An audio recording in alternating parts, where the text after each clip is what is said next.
protests. There were always timely protests.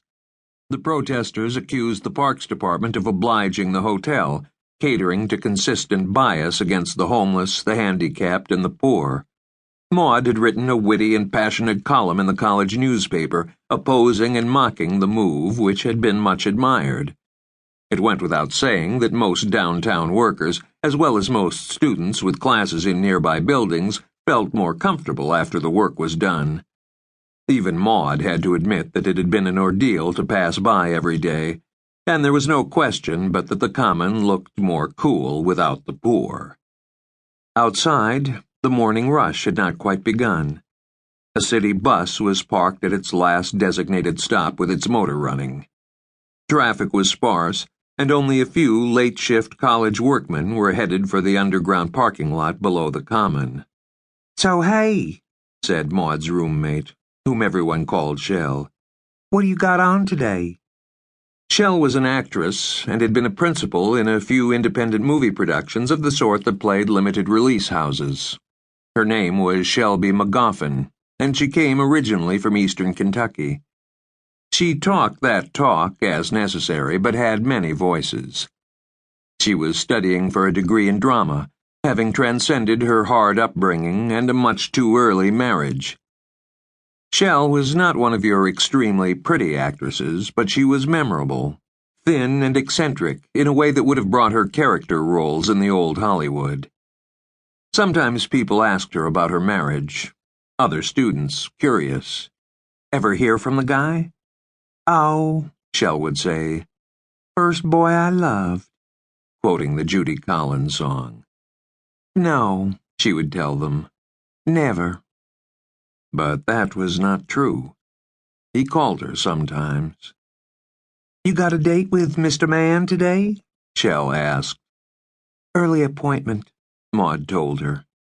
She folded her hair under a black sailor's watch cap, borrowed a hooded jacket of Shell's, put on painter's pants and hiking boots. She had on nice underwear, though, in case, as her mother had always said, she was hit by a bus, or, as Mom omitted to say, overcome by passion. They took a shortcut past the church, now sounding its 7 o'clock chimes. Their route would take her past the bus stop and the queue of bums, but Maud felt it would be craven and unprincipled to avoid it. The early morning rush hour was beginning as the two women hit Amity Street. A few pedestrians walked quickly toward the college and the office buildings on the far side of the common. Cars were caught at the light, and the healthier, more aggressive among the poor, mainly young black men who had taken places at the front of the line, stepped into traffic talking. "Yo, I say, Cadillac man!" But the drivers were not Cadillac men, or if they had Cadillacs, the Cadillacs were 12 years old and patched, and plenty of the drivers were women. At that hour, Cadillac men would not appear, although at 10 there would be plenty, and Saab Sahibs and Bimmers, thoughtful Volvo men and suburban soubrettes in armored Abrams-class deuce-and-a-half Windstars or Jeep personal use vehicles.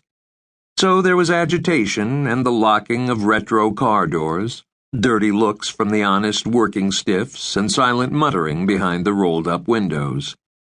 Out walking from the city garage, older men put their hands in their pockets and kept their eyes on the street.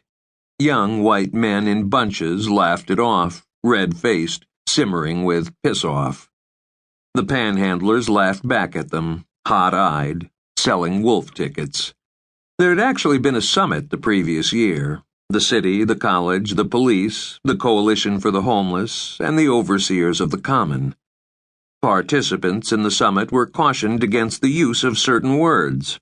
The words dirtbag, wino, bum, scum, street scum, chronic nuisance, predator, freeloader, disenfranchised, disadvantaged, the poor, criminal, jailbird, vagrant.